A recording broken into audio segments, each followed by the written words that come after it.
They are. Okay. So I have 6 different ideas that you can use to incorporate a little bit of fun into your classroom. And whether you are teaching in school or teaching at home, these are definitely options that you can use no matter where you are. I just want to see if this is indeed showing live. Are we in here? It says live and it says one person. So let me, okay, I think that I'm going live. I would just like to see it. I'm trying to see if this is on my phone. Oh, there we are. Okay, I do see myself. So let me start over again. My name is Kristen Muse. Thank you all for being part of my science Facebook group. And I'm starting a series where I'm going to try to pop in here a little bit more often to give you ideas on different things that you can use in your classroom. I think that we're all kind of in that time of year where we're definitely used to our COVID teaching. It's getting hard, it's long, we're really ready for the end. So hopefully these ideas will help you to just have a little bit more fun in your classroom. Thursday is April Fool's Day, and normally I will do a little trick for my students, nothing too crazy, but to just incorporate a little bit of April Fool's fun. This year, myself and others that are teaching in the Northeast, we are off. We have spring break this week, and then I also have Monday off. So we miss out on some April Fool's fun in science, but I wanted to share with you some ideas that you can do. A lot of these are geared towards science. I know most of us in here are science teachers, whether we are full-time science teachers or we teach science as one of our classes. So these are mostly science geared, not all of them are. One of the first ideas that I've done, I had an idea a couple of years ago. It was super, super quick, but the reactions from the students were so funny.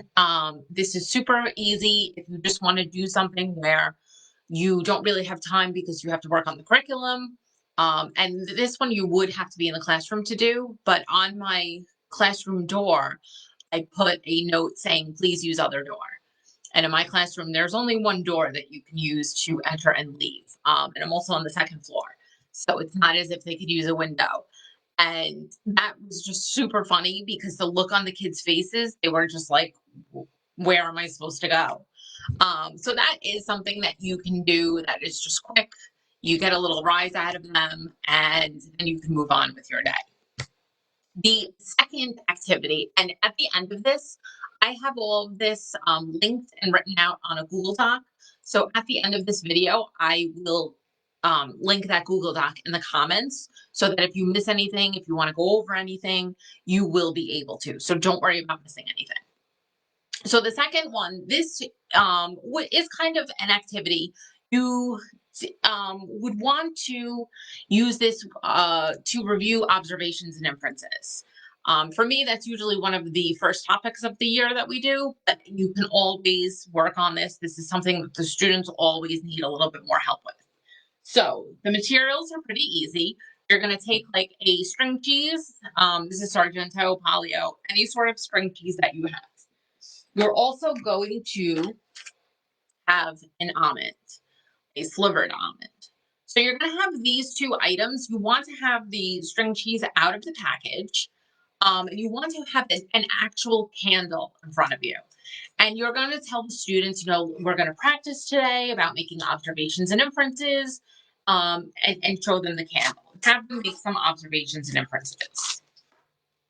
Then you're going to simply take your slivered almond and you're going to put this inside the string cheese. So you can see from far away, for those of you that are definitely virtually teaching, this definitely looks like a candle from far away. For me, I can see that it is not. So what you can do, you can even hold this up if you're at home. What are some observations we can make about the candle? They can talk about the color, the size, the shape, everything like that. Then you're going to take a lighter and you are going to light it. Now for this, If you are in the classroom, if you are at home, if you're in front of the kids, you want to make sure that you're following all safety measures. Okay, this is with you in front of a Facebook Live. I'm fully capable of doing this. We have smoke detectors and my husband's downstairs if there's any sort of catastrophes. I also always keep with me, whenever I'm doing something, some sort of a demonstration, a tin like this. So God forbid something is to go out of control, I have the tin where I can have this in and nothing will be destroyed. Tins are, there's certain items that I have in my classroom that I just buy continuously. Tins like this are one of them, and I'll show you a couple more items that I'm going to use in a minute. Okay, so we have this. We've made some observations about it. You know, the students are like, "What is wrong with this teacher?" Blah blah blah blah. So now you're going to take this and you're going to light it, and it should light. Ugh. Okay, so you can see a little bit of smoke is going on. You could have, if yours, there we go. Okay. So now you're making some more observations. You can bring in chemical changes in here. What has happened? How did the fires, how did this light? Why is it, have all different um, conversations about this. Bring this, you can bring in a lot of different topics. Then you can blow this out. And then you can just take this apart and then just, you could do something like this. You could take the almond out and just take a bite into it. Just something so that the kids are like, oh my God, what is happening? This is, just a very funny trick because the students are going to think, oh my goodness, they're not going to think anything of it until afterwards because from far away, it really does look like a candle. It does not look like there's an almond in there. So that is my second trick for you that I think is, a lot of fun for the students. The next one, oh no. Oh, we can do this one first. I do think I forgot a glass, so I'm gonna have to run downstairs in 1 second. The next one is simple again though. To bring it back, if you want to do something that's hands-on, some sort of a demonstration. If you don't, you just want to have a little bit of fun. The next one, you can have one of those follow the directions type activities. I'm sure you've seen them around where the students have to read through all of the directions. And if they actually follow the directions and read through all the directions, they would know that they're not supposed to do any of the silly stuff that it's asking you. So I have a Google Doc where I have one that is linked to it that you can easily print out, or you can, upload it to your digital classroom, however you may be teaching. But, it's just something else that is fun where the students are, most of them are not going to read the actual directions. So since they're not reading the directions, it's going to lead them to do all of these silly things. First they're writing a box, around a certain number on there. Then they may be jumping up and down. And then when they see at the end, it will tell them something like, you should have read the directions. So some of the students will get it, some of them won't. But again, this is just another way to have a little bit of fun in the classroom on April Fool's Day. Now, for the next one, I have to run downstairs because I forgot a glass. So just bear with me for one moment, please.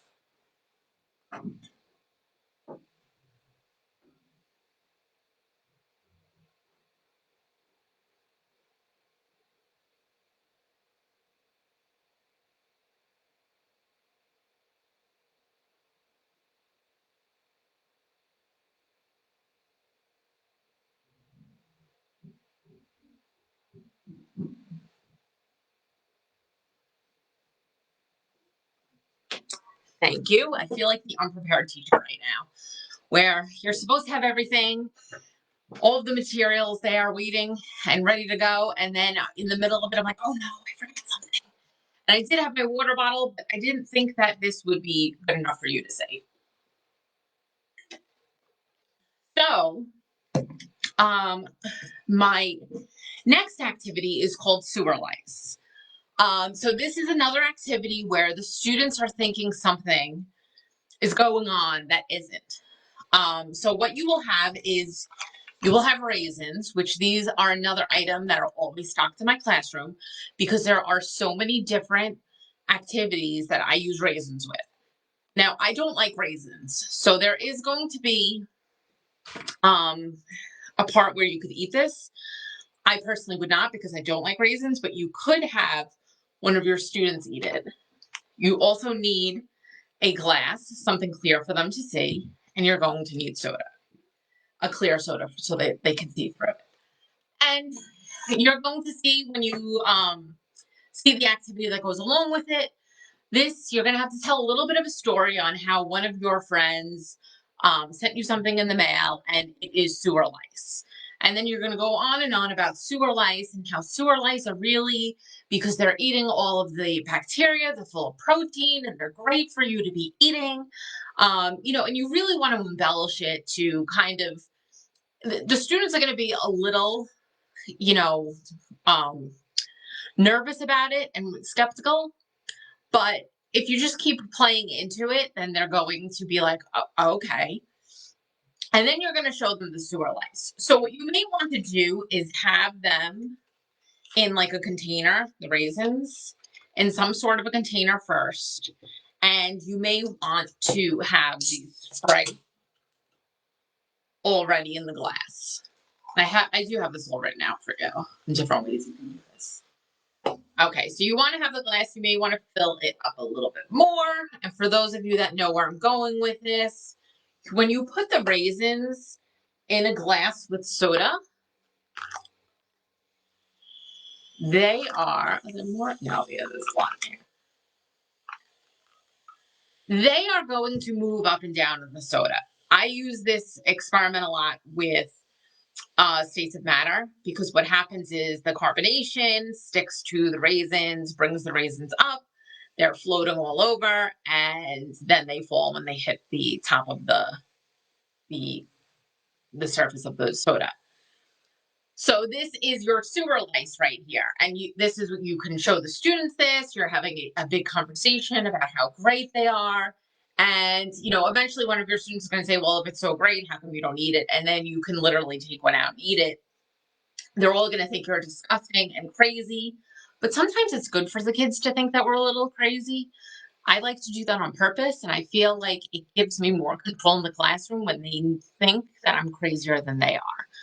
So eventually you can tell the students what is going on. And again, you can link this to states of matter and why and how, also density, and why and how the raisins are able to be lifted up throughout the soda, and then why do they fall to the bottom. So that's another cute little activity that you can do. My fifth activity that I think is a lot of fun is dihydrogen monoxide. So for those of you that don't know, dihydrogen monoxide is actually a unfamiliar chemical name for water. We usually call water H2O. We know that there's hydrogen in there and oxygen, but the chemical name is dihydrogen monoxide. So there is a website out there that goes into detail on how we need to ban dihydrogen monoxide, how terrible it is for everybody, all of the harmful effects that it has, and it goes on and on and on. So you could start your lesson telling the students about this harmful chemical, why we can't have this substance around us, how it's awful. You can give the students the website. You can link that in your learning management system, have them write down 3 ways this substance is harmful, and then you guys can talk about it. At the end, what you want to do is obviously tell the students that dihydrogen monoxide is actually water, and water is very good for us when it's filtered and clean. But you also can have a really good conversation on sources of information. And this leads to, where are we finding the information? Who is backing up that information? Is this information accurate? It also leads to a conversation on how there are a lot of people that can just open up a website and put information on it, and the information may not be fact. It could be opinion. It could be completely made up, like this website is. So it really gives some good benefits to other things aside in the classroom. I really like that idea to be able to use. And for older students, I think that works a little bit better. There actually was one school where the students were so invested in this that they were actually signing a petition to ban the substance from the school. And then the teacher had to say, you know, whoa, whoa, whoa, it's water. And everybody had a really good laugh about that. Now, the last thing that I also like to touch base with for April Fool's Day, and this is also NGSS approved. It's great.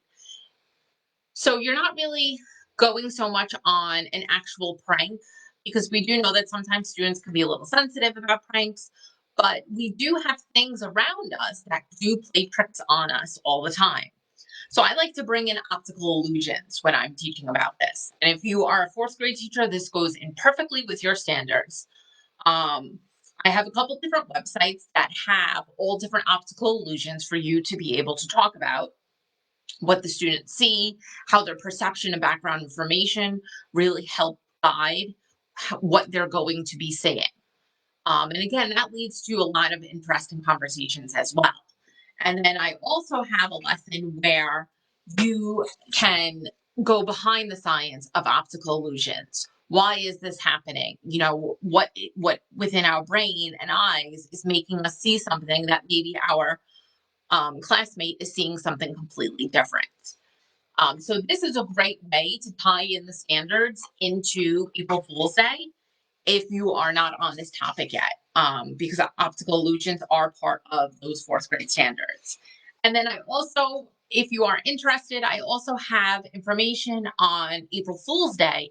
It gives you a little bit of the history of April Fool's Day, how it came to be, and how it has transferred throughout history. So those are 6 different activities. We have the little sign on the door, which is super quick, super easy. Again, that one was really only if you are actually in the classroom. We have the edible candle, where you're having that string cheese with the almond in it, and then you can light that up and show the students. Leads to a lot of great conversations, and the students are really wowed by that one. That one I may do even when I go back, just to kind of fool around with them, even though it's after April Fools. The follow the directions test. That is great to really reinforce following directions and why it's always important to read the directions, because how many of us do not, adults included. We have the sewer lice, which are our lovely little, you will see after a while as the carbonation bubbles um, start to fizz out, then they kind of just lay at the bottom.